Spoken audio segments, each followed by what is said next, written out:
Hi, welcome to the STG podcast, where we speak to business owners, entrepreneurs, people in fitness and wellness to continually grow our perspective on business and health. Today, I have Eddie Torres here. He has been a good friend of mine for the past 10-12 years, previously owning and operating his own CrossFit gym and coaching for the last 8. So hopefully today we all learn something.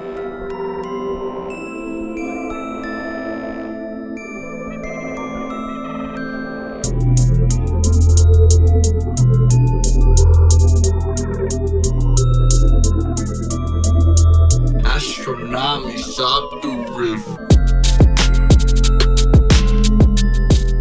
Hey, what's going on, Eddie? Mr. Day-Day, how we doing, brother? How you doing? Good. Everything's right on your side? Pretty good, man. Definitely on the opposite side of where you're at, but it's kind of calm right now despite all the crazy things that are happening in our lives, but Yeah. pretty calm. What about over there? It's raining like we're in Seattle. It's raining, huh? Well, Yeah. It's that season, brother. You got that storm coming? Yeah, no, it's stupid. You can't even man. enjoy your day. Yeah, it's a different rain. It's funny because when I came out here, I got a lot of that. Oh, it rains so much, and I'm like, guys, I'm from South Florida. You guys don't know. You don't know rain. Yeah. It is a little different though, because it's like it's that little constant drizzle in the winter months, and so it's like, it can get annoying, but we rarely have like a thunderstorm or like a really hard rain or anything like that. Definitely nothing like Florida. So Yeah. Well, I was supposed to be out there this week, so this is my little taste of the West Coast. This is as close as you're gonna get to it. Yeah. For now. So yeah, hopefully. I mean, I got plans of maybe possibly going down there next month if things are pretty calm, and depending on what the situation is, I want to make a little trip down there, like middle of July. Oh, you're gonna drive? No. Okay. I'm flying. Yeah. I'm flying. Yeah, driving's for the birds. What is that? A Yeah, 26 hour? No, it's probably like 48-hour drive. No, man, that took me a week. Okay. I mean, no, you can, if you drove straight through and stopped very, very little, like it might be like a 3-day drive. I don't think you can do it in 2 days. Yeah. I mean, unless you're on 600 milligrams of caffeine every day. That's the only way. Drinking monsters out. Yeah. No sleep. Okay, right. Well, possibly. So what are you up to now? I do believe that you've been doing some training. Oh yeah, since we last talked. Yep. Yeah, it's getting in there. It's first few weeks in. As you start out with the programming, it's kind of like a build up to the things that are. It goes by cycles and blocks, and so it's the very first block of the training. So it's a lot of volume, but nothing heavy, nothing super high intensity just yet. So building endurance. Right. There's a lot of endurance building and strength building, of course. It's always in there, but that takes time. But today was actually a recovery day for me, so I was able to get in touch with you and talk today. So I had to do some training, but as a recovery. So things are a little bit different on recovery days. It's staying active. You're moving. You're getting blood flow through the body and getting the heart rate just a little bit up, but not let the body recuperate and ready to kick ass tomorrow. Yeah. What got you involved into fitness? Well, it goes back. It's kind of like I've always been involved in fitness, like my whole life, even since I was a kid, because I always wanted to play a sport. It was always a thing of me that I just couldn't get it out of my mind that either I wanted to play baseball or I want to play football or I want to play basketball, but because my parents didn't have the necessary funds because it's expensive, putting a kid through baseball is, it's expensive, man. And I just was never really able to stick to anything. And so, what really did it for me was after my dad had passed away, just looking for that outlet, It was, the gym was the only thing that I could see myself channeling my negative energy that I had towards the world. Mm-hmm. You know what I mean? Like, I had to figure out an outlet, and always being physical and always using my body for everything that I do. It's even as a kid, I could not sit still. Like, I'm always, you call it ADHD if you want, but to me, it's more of having just higher energy levels, and I could just never sit still. But yeah. So you found something productive to do instead of destructive. Exactly. I was able to channel that negative energy that I had built up inside of me and use it towards. There's a lot of it too. It was kind of like my dad passing away was like a breaking point for me of turning into what I was as a boy into a man. Like, it took that for me to see the world differently. And so all the things that had happened in my past as a kid, the slight bits of bullying here and there, the constant move from one location to another and having to find new friends, and just the bulk of all these things that had built up. Here I am, I'm 17, my dad dies, and start hitting the weights, and it was it definitely turned into something positive. I mean, look where I'm at today, Right. But that truly is what got me into fitness, was already being always being physical my whole life. It just took and I hate to say it because it's the truth, but my dad's passing is I always look at it as a positive thing for myself, because it was sort of a sacrifice that had to be done in order for my life to change. Because if not, I would have. I don't know where I'd be right now. Yeah, you would have stayed on the same path of doing, the regular everyday things, hanging out or whatever it would have been. Yeah, I mean, back then we were just exactly that. I mean, I remember a few months before my dad had passed away, I had just gotten into the car accident and went to jail for that night and got the DUI and all that. That was right around that time period. And it's funny how I went from that, my dad passes, and then sometimes it takes a tragedy to propel you into a something positive. Right, and it's, one side of you tells you, man, you shouldn't think of it like that, because it's kind of like, well, your poor dad, and of course I'm like, I would have never wanted my dad to pass, but we can look at death in different perspectives in different ways, and honestly, we're all gonna go at some point, right? Right. No, absolutely. One of the things I always say is sometimes people have to pass. Like, okay, you'll have a grandmother, a grandfather, they'll pass away, and then there's a new life that is brought on, and that happens a lot in families. It's like, my abuela, my grandmother Gigi, she would pass, and then you have a new nephew or a little cousin that's coming, and it's like, I wish they could be here, but at the same time, that's a thing of life, Totally. And that's really the motivation for me, was because you get motivated to do something at first, and you get excited, right? But for me, it was like it wasn't a motivation. It was a way to get an outlet, right? A way to get away from everything and channel my mindset onto something positive. So most people, they start the gym up and they have a goal set in their minds, and they get motivated to do just that. For me, it was like a switch. It was a new switch that I turned on in my brain, and it turned into a ritual overnight. It was, there was not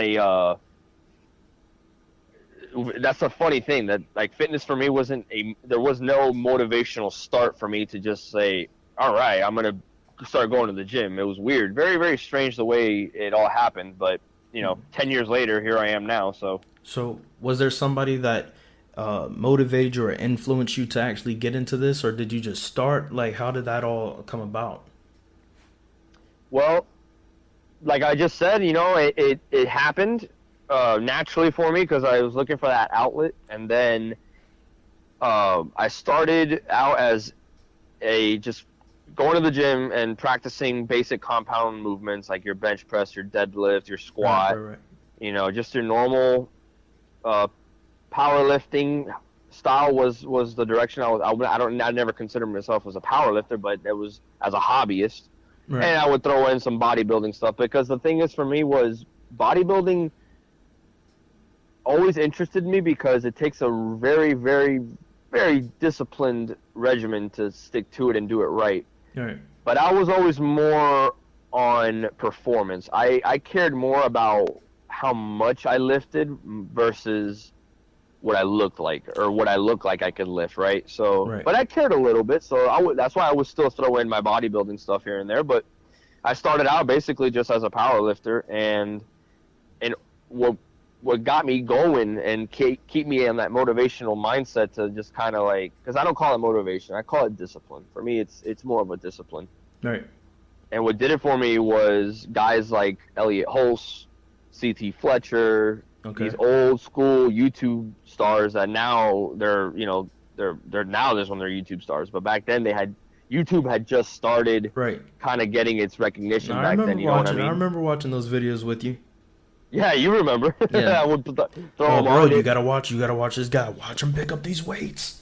Yes, and so like I would watch Elliot Hulse a lot, because he would put out these series of deadlift correctly and squat correctly, and how to, so not having a coach, not having a trainer or nothing like that. He was my coach, he was my trainer, and not only that, he became a really strong, powerful mentor for me in a way, because since my dad had passed away, and I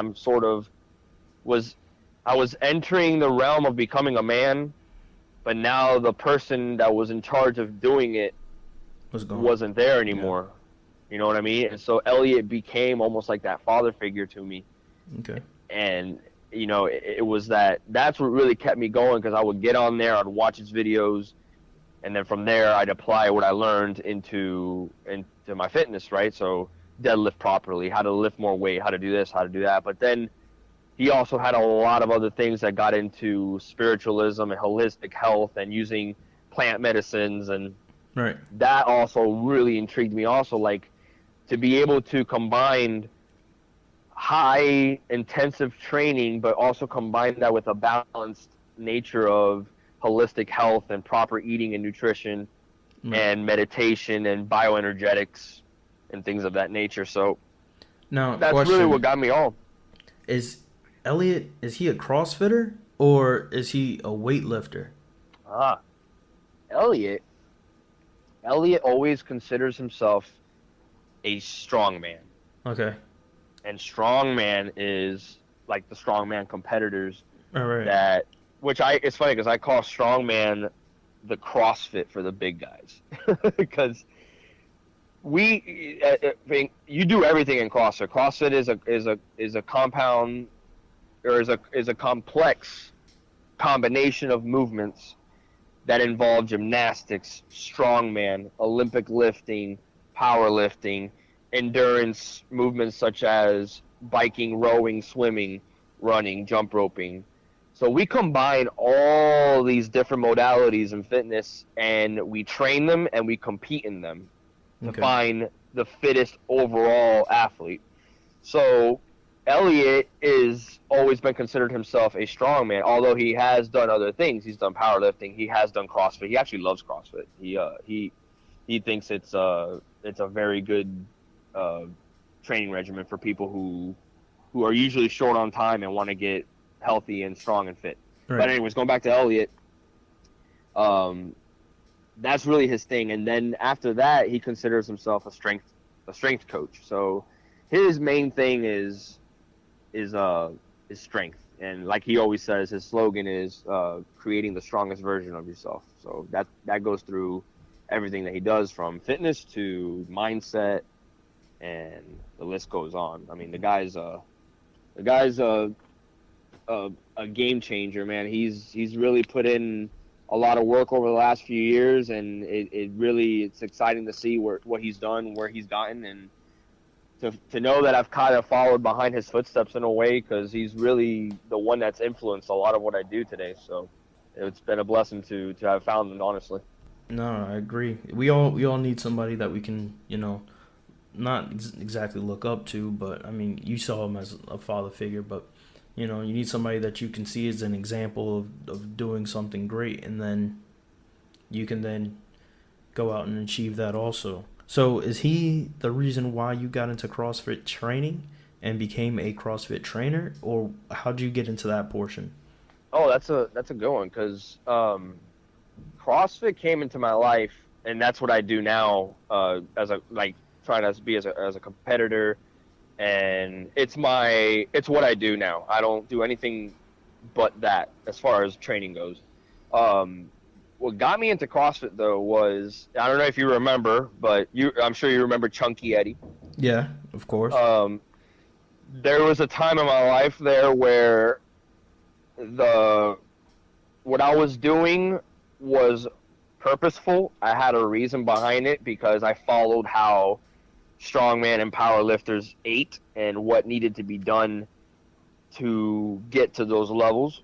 But I think it was around the time that I was 21.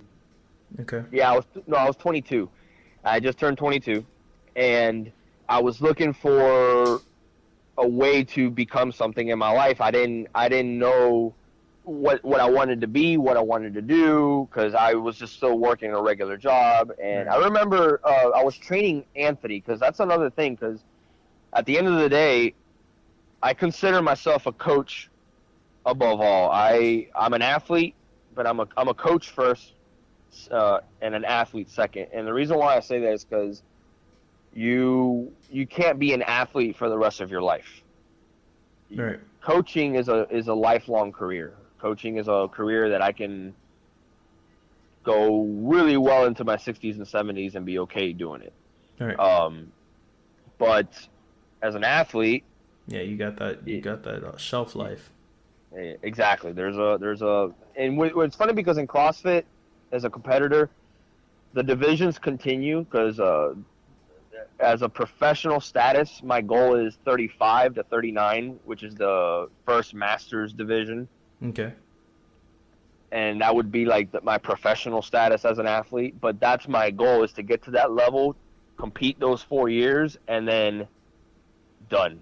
As far as competing, that's over with, because that way I can concentrate fully on my coaching and all that. But what got me into CrossFitting at first was, what am I going to do with my life? Who do I want to be? Well, I wanted to get into the military. Okay. And when I had gone to the recruiter's office, they were like, "Yeah, you're about 30 pounds overweight." So I was like, "Crap! I gotta lose all this weight now." So the quickest way I thought I would be able to do it would be to incorporate just some running in my routine. And then it's funny because the person who told me to try out CrossFit was actually Margarita, my girlfriend. Okay. She was doing it. She was doing it. She was doing CrossFit, and I remember I used to talk shit about it. I was like, we all do. Everybody that doesn't know CrossFit will talk shit about it, especially from the weightlifting atmosphere. Not so much anymore, but back then it was very new. Well, CrossFit started in 2001. That's the funny thing. CrossFit began in 2001. In the first 10 years of it, it was a strength and conditioning program that was designed for military and for police officers and first responders.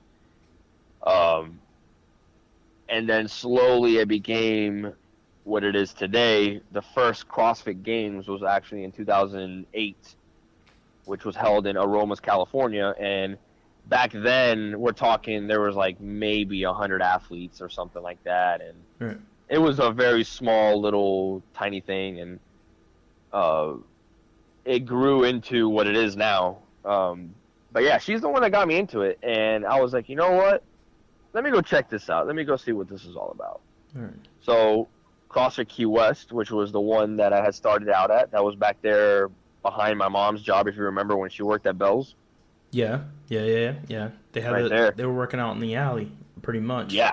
It was in the back of that whole complex. And so I remember I walked in, and already with the mindset of what I'm getting ready to see, right, I'm thinking a bunch of body weight cardio bull crap that I don't want to do, right? But I'm like, well, this is the only way for me to get into that shape for me to become what I want. Because I wanted to go special forces. I wanted to do all kinds of stuff in the military. Yeah, I know. Run and gun. So, Yeah, exactly. So I was like, I got to get into shape for this. And I remember walking in, and I remember Josue. Josue was a regional athlete, and he never made it to the games, but he did make a professional status as far as for where he was at the time period. And I remember walking in, and this guy has he had like 200 something pounds over his head, and he was dropping it to the floor, and the dude was massive and jacked. I'm like, who the fuck is that? Like, what the fuck is this? All right, who's this beast? Like this guy looked like some dude off a freaking magazine cover. Like the old like if you want to look, if there's a certain way a man wants to look, that's it right there. I was like, holy shit. And I remember Alex, the owner of the gym, he's walking out from the back office. He's like, hey buddy, how's it going? And I was like, hey, I just kind of want to get some information about what this is all about. You know, I don't know too much about it. And we chatted for about 30 minutes, and he had let me know the price, and it was like $135 a month. And I was wow. I was like, whoa, I don't know if I can afford that. You know, I could, but when you first hear that, you're kind of like, well, why would I spend? Yeah, why would I spend that much money into working out when I can just go to Body Zone, right, and pay next to nothing? Right. But then he started getting into, but you had to believe. Teach you. Well, we teach you. That's the difference. We teach you things, and I'm like, well, is there a way that I can maybe? Because I really couldn't afford it at the time. I was really only working a part-time job, and I was like, is there a way that I can kind of like substitute it by like helping out here or something? Because I'm like, I've always kind of wanted to do some personal training or something. I wouldn't mind getting into it. I mean, I don't know if that's something that I could possibly do here. He goes, no, man, if you want, I mean, I need somebody to clean. If you want to like help out and clean every night, you know, and I won't charge you a membership. That's a solid start. And that's how it started, man. I got in, and like they say, I drank the Kool-Aid, bro. All right. So, and they turned into a monster. So how'd you want to start the business? Because I know that, you know, you started there. Now you're telling me that you started cleaning for, you know, trade for membership, for which I had no idea you even did that. I applaud you for that one. So yeah, that's how it started. How'd you get into actually owning your own business eventually? Well, because that's the thing. I opened my own CrossFit gym, and the first year at CrossFit Key West was an amazing experience, to the point where, as to why I'm not in the military, I found what I wanted to do. I the first few months, very shy, doing workouts and learning, but he had a CrossFit Level 1 book, which was the first certification to get into coaching, and I would read that thing, man, and I just started, you know how I am, and when I get on something, bro, I get obsessive about it, and right. it like I said, I turned into a monster. The first 6 months, I wasn't coaching or nothing. I was just helping out and cleaning. And then I remember Aaron, who was the head coach at the time, he had asked me because I remember there was like a big class, and I told him, I was like, hey, look, I'll step out of the class. I'll do the next class if you want. I can help you out. I mean, I'm not a coach. He's like, no, man, I really appreciate that. If you want to like maybe just kind of hang out with this group over here and watch them, you know, while we're working out. I'm like, yeah, I can do that. And just, you know. And so Aaron introduced the class to me, and they say, hey, look, guys, Eddie's going to be my assistant today for the big class. So if you guys got any questions, ask Eddie. He knows. He knows a lot about this workout. Right. So that was like my first little induction in there. You know, I started out like that. That's where you. And then one thing led to another. I got my certification, and I started coaching. Yeah. What goes into that whole certification? Is it how many hours? What does it entail? Because, you know. All right. So CrossFit has several across the board, has several certifications across the board. Okay. But in order to coach, in order to open up your own CrossFit facility, because you gotta remember CrossFit is a patented name, right? So it's a franchise. Mm-hmm. there's a fee you pay yearly that goes to CrossFit, and you utilize the name. But you can have anything. You can have a little garage. You can have a little studio. You can have anything. But in order for you to say that you're teaching CrossFit, you have to have the franchise. Mm-hmm. So you have to pay the fee. But with a CrossFit Level 1 certification and the fee, you can open up your own gym. Now, the first level, the L1, it's called the CrossFit Level 1 course. That one you need, if I'm not mistaken, don't quote me on this one, but I think because it's been a long time, it's already been 5 years. But No, I hear you. I think it was 600 hours. Okay. 600 coaching hours. You needed 600 coaching hours. Okay. Shadow coaching, because that's the thing. When you're trying to get your Level 1 certification, you shadow coach another Level 1 or a Level 2, because there's 4 levels. Right. You shadow another coach and then they count those hours accumulative as your credential hours. Okay. And then you go to the seminar. It's a 2-day seminar, and they go over the 9 foundational movements, which are your squats, your overhead squat, your front squat, and your air squat. Then you have your presses, which is your strict press, shoulder press, push press, and push jerk. And then the last 3 are your medicine ball clean. They've changed it around, but when I went, it was the medicine ball clean, the sumo deadlift high pull, and the muscle up. Okay. And so those were the 9 foundational movements that they teach. You take a test at the end, you pass the test, and then you get your certification. But the first one's the easiest one. Then you got Level 2, and Level 3. I think Level 4, they took away and combined it with the Level 3. So in reality, I think there's only 3 levels. But the Level 3 is like the high and almighty of all the CrossFit certifications. And I think it's 3% of coaches own a Level 3 certification, if I'm not mistaken. Of all the CrossFit coaches that have certs, I think only 3% of them have a Level 3. It's a very, very difficult one to Yeah, it's a very low percentage. Yeah, and it's very, very the training for it and the testing for it it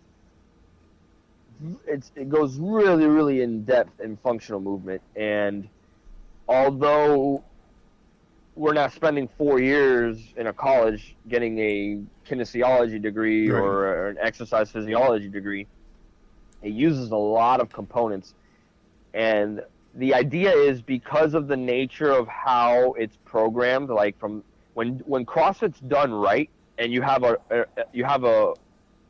good coach, because a good coach is not a coach that can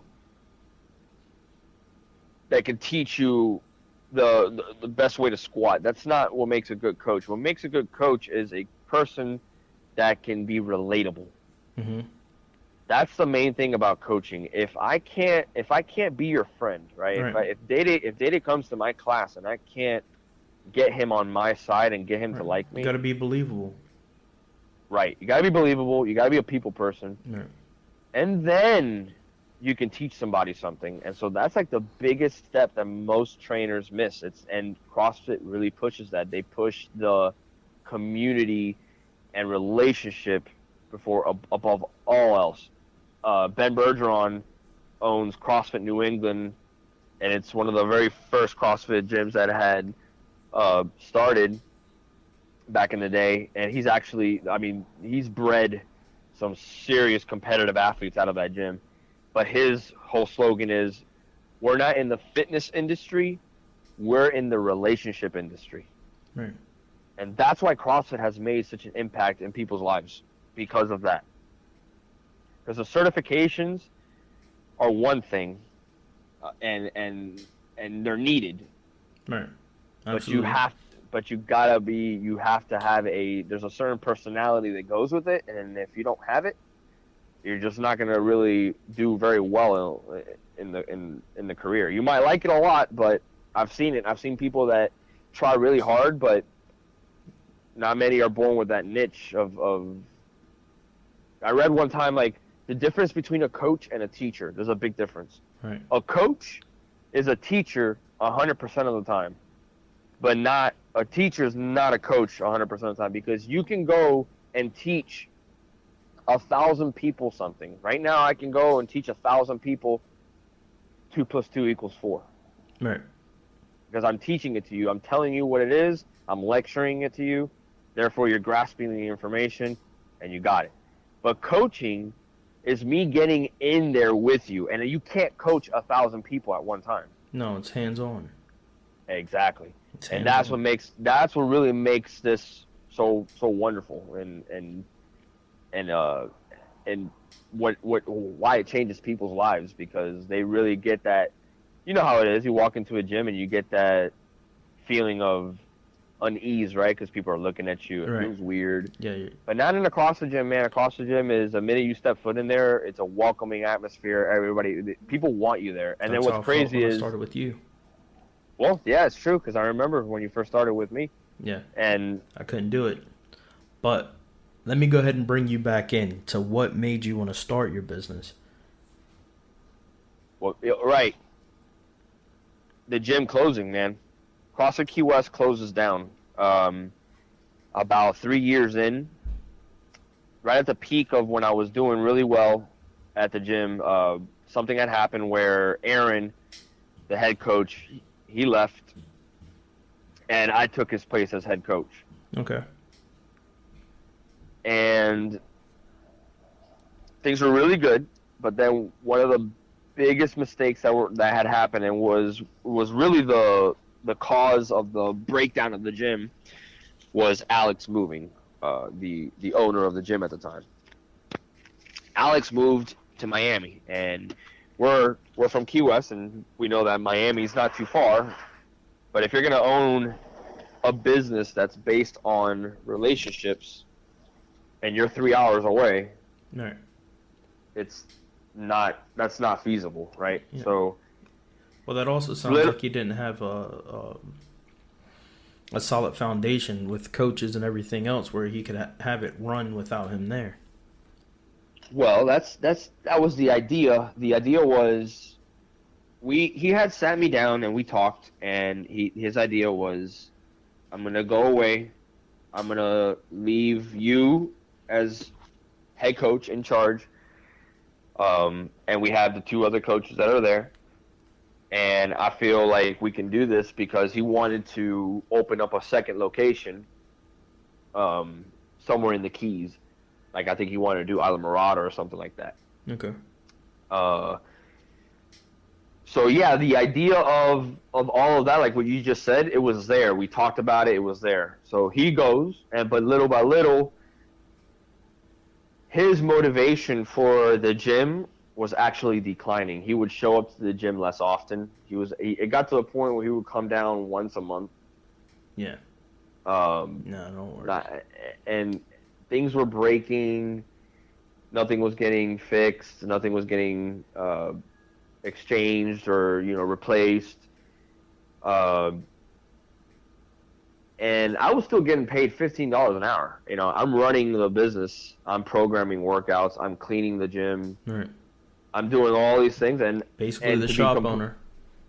Yeah, and to be completely honest, I started getting bitter. I really did, because there were moments where members are getting unhappy because of certain situations, and they're looking at me like it's my fault, because I'm the face of the gym. And when I would present him with a problem, he'd just brush it off like it was nothing. And I'm kind of like, well, here I am stuck in the middle.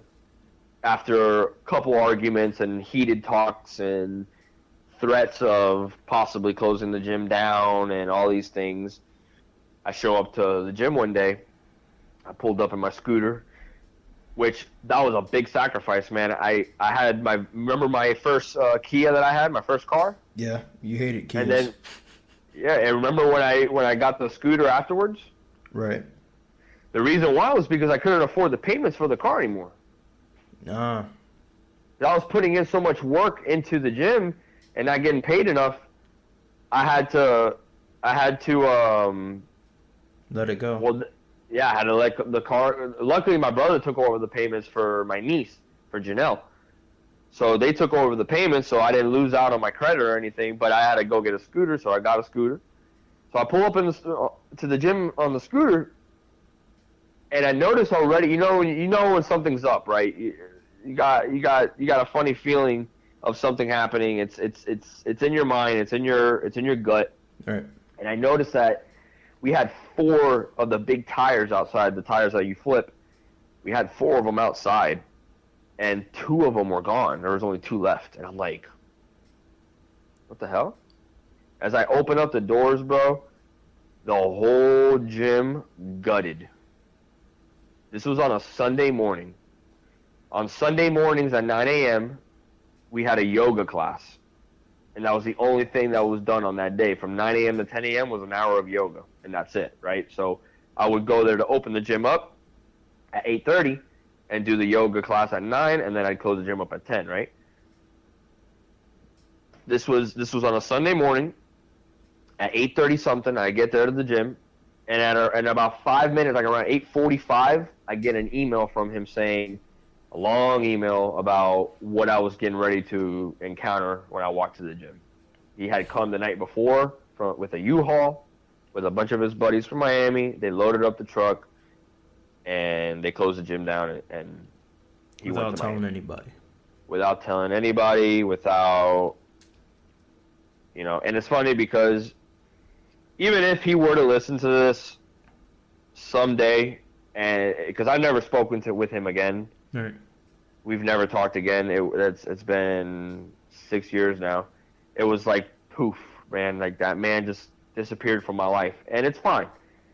A lot of anger, a lot of anguish in the beginning, but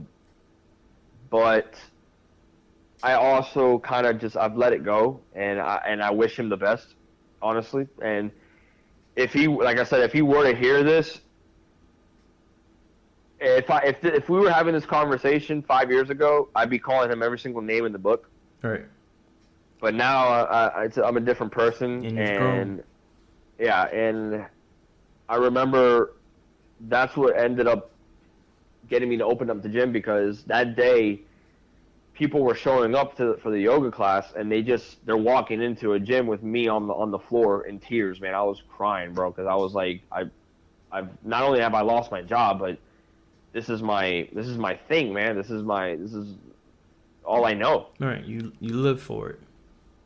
Yeah, and people were walking in, and don't worry, Eddie, everything's gonna be all right. We're gonna try and maybe open up another one, or you should try to do that, or because there was CrossFit Mile Zero, the other CrossFit gym, Right. which that has its own story. With we can get on that on another day, because that's a separate story, but. I refused to do that. I was like, no, you know what? I love CrossFit Mile Zero. I love Craig. I love everybody over there, but I'm going to try and do this. I'm going to see if I can really do this. So pulled out a loan from the bank, opened up the business, and it was fueled by pride and fueled by anger, which was my biggest mistake. Right. I never put much thought into it. Here I am. Because one of the first things I said from the beginning when I first opened up the gym, I'm not here to make money. Mm-hmm. I already had engraved that into the universe. Well, how old were you when you decided that you were gonna do this? Oh man, this was already, I was 25.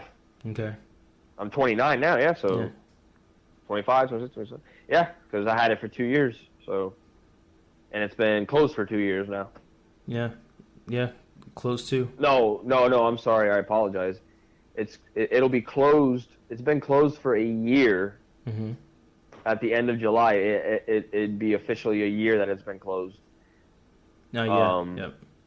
So when I was 26, that's when I opened up the gym. Okay. Yeah.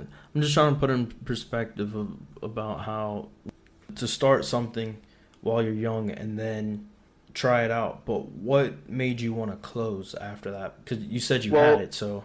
The thing is that, like I said, it was fueled by pride, fueled by anger and vengeance and all this, and here I am. I open up the gym. I get help from all areas, man. I mean, people were creating a GoFundMe page. We were working out outside in the park while I was doing all the stuff. And finally, boom, we opened up the gym. As soon as I opened up the gym, September 1st, what did we have that year, man? September 1st? Oh, hurricane? Hurricane Irma. Yeah. Hurricane Irma came a week later, bro. I opened up the freaking gym. Hurricane Irma. So then I didn't really officially open until like November. November was the official reopening of the gym. So already I was on a downhill because the money that I had originally planned to save to have in case of an emergency had to be used for September and October's rent without having members. You would think I would get a break from the landlord. Didn't happen. Right. No, nobody cares. It's all about money. Yeah, man. It was a very tough situation. So I hung on, did it. I coached all the hours. I did all the programming. And then eventually, bro, it just got to me to where I was just kind of on this, like, downhill of between stress. I mean, I had sleepless nights because I didn't have enough members, and the money was just enough to get me by. I did it for the year, and I almost told myself, you know what, I'm done. But then I said, let's try one more year. No. Tried another year. Didn't happen. And all this time, the want of wanting to get out of my hometown, out of Key West, and experience something new was just simmering in the background, right? And it's almost like I had to go through the phase of having that business because I will be honest, it was an experience just like how my father's passing was. It was an experience I needed in my life because not only did it humble me down, but I learned so much from people from how people are, right, to what can you expect from a business. And it really gave me a good resume, man, because now whenever I go to a gym and I'm trying to get hired, it's like, oh, you owned the gym for 2 years, so you know what it's like. There's a difference between hiring a coach that was already a member in the gym, because most coaches are actually long-term members of a gym. right. It's very rare that you get an outsider to get it.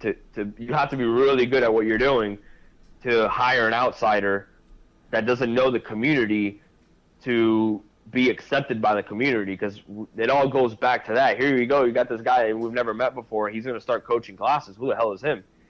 Who the hell is he? Right. And so that's why I say that the experience was a much needed one to basically propel me to where I'm at today. I remember Craig, man. Craig told me one time, he was part owner of CrossFit Mile Zero. He's a police officer now. But he had told me, CrossFit Key West was your launching pad, bro. Never look at CrossFit Key West and what happened with Alex. Never look at that as a negative thing, bro, because that launched you to owning your own gym, which now launched you to where you are at now. Right. It's like it all goes back to my father, man. My father's passing was to this point in my life. Yeah, well, everything, man. The way I look at life, just everything. I still kick myself in the ass for not going into the military and doing the spec ops because I really wanted to do it. Right. But it wasn't in my time period. It wasn't for me. I have a different mission in this life, you know. I feel like I really have found what I love to do, and not to humble brag, right? I guess a little bit is okay, but I feel proud of myself that I was able to travel across the freaking country and start in one gym, not like it there, go to another one, and have been accepted by both. Right. But it's a blessing that because of my knowledge and my experiences, that I can literally just say, you know what, I'm ready to get out of this location and try out this location, and all I got to do is just put in a resume. It speaks for itself. Right. They meet me. Yeah, man, I've put in that work for the last 10 years, and between the mindset and just all the experiences, it's like it's a blessing, man. I really have, which goes back to like the whole thing of like when I first got out here. Right, yeah. When I first got out here about wanting to switch careers and all that, I look back at that now, I'm kind of like, man, that was a stupid way of thinking back then, because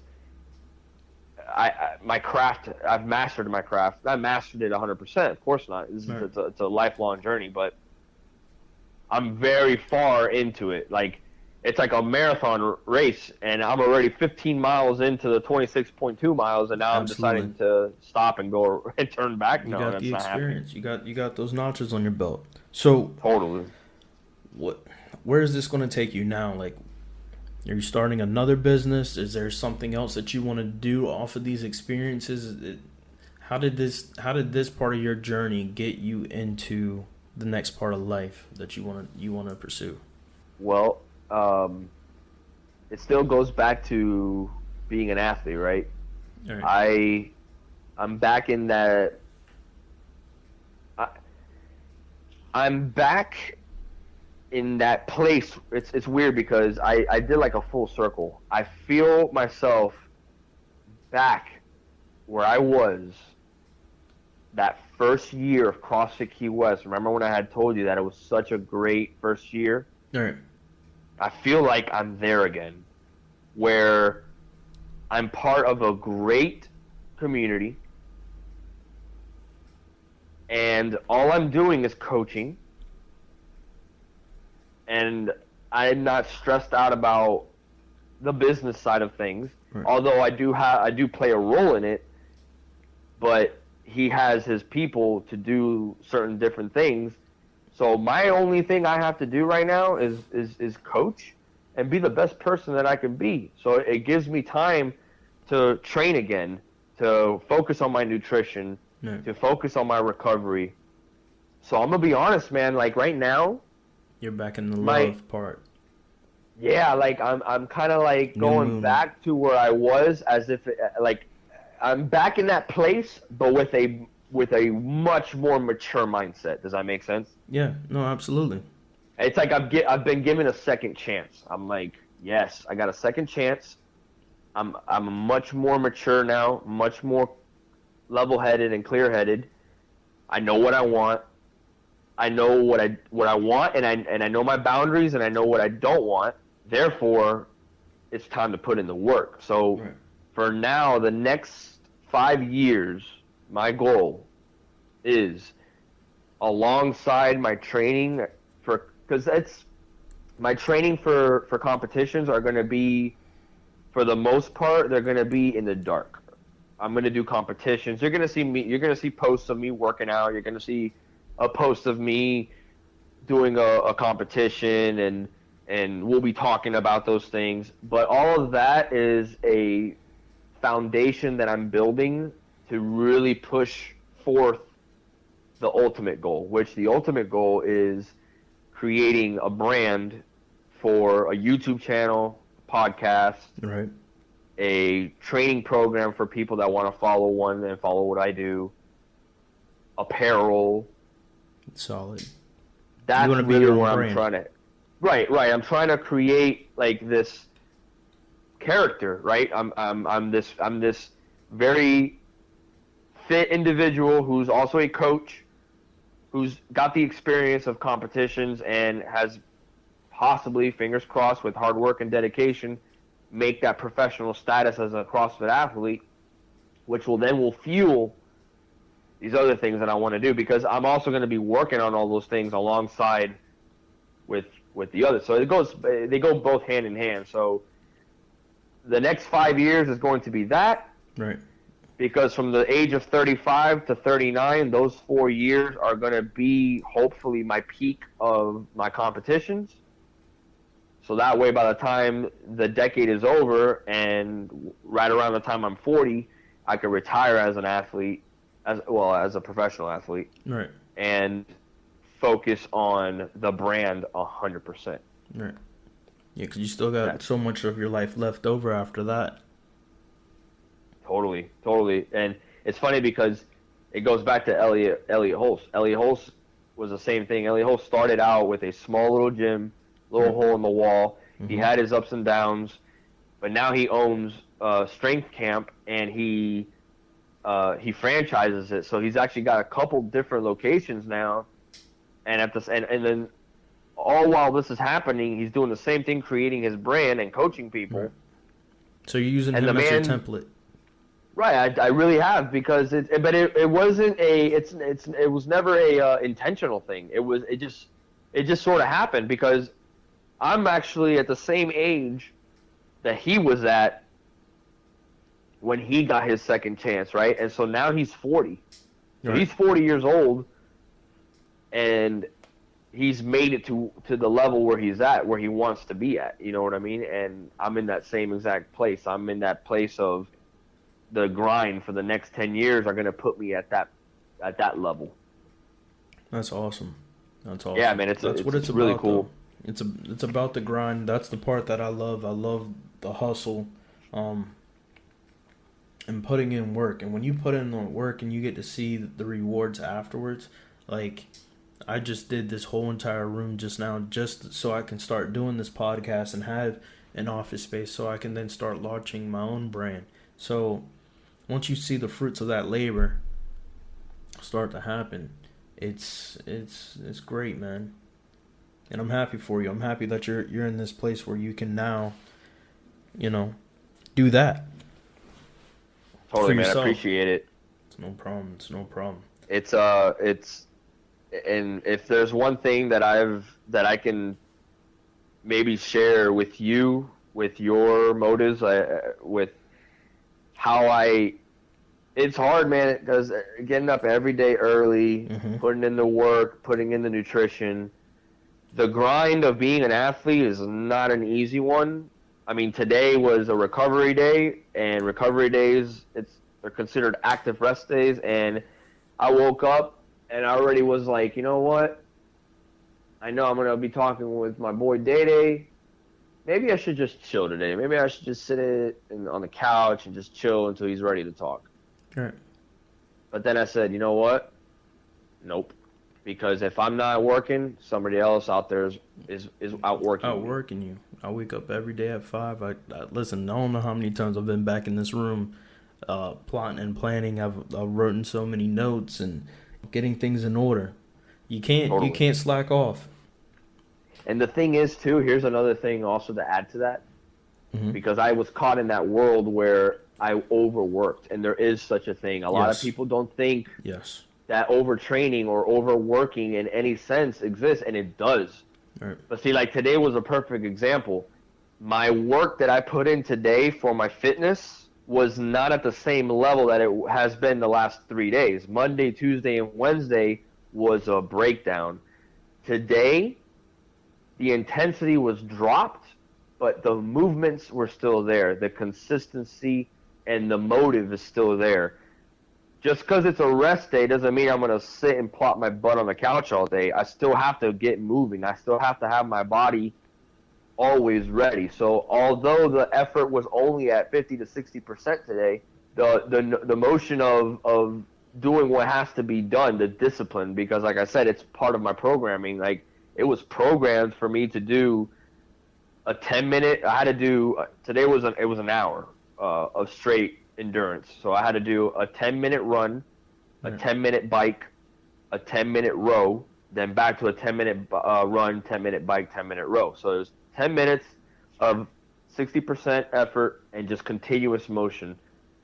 Right. And going back to the hard work and dedicating yourself to what it is, to your craft that you're doing, you also have to know how to, like the old saying goes, train smarter, not harder, right? Right. A lot of us are doing a lot of work. You're out there, you're working your ass off, but there's no motive, there's no direction, there's no. You're just working to work, and you have no. It's better to maybe slow down the process a little bit and refocus what it is that you're trying to do and the motive you're trying to get to, so that way your work is a bit smarter and not just, barbaric, and you're kind of going off on a limb. You're not getting anything out of it. Exactly. No. Like a lot of people, they sit there and they read a book, but are you really grasping the knowledge? So if you're just going to read, I mean, might as well just put the book away. Well, thank you for that gem, man. We're going to wrap this up. I always appreciate talking to you. It's always fun. And Likewise, man.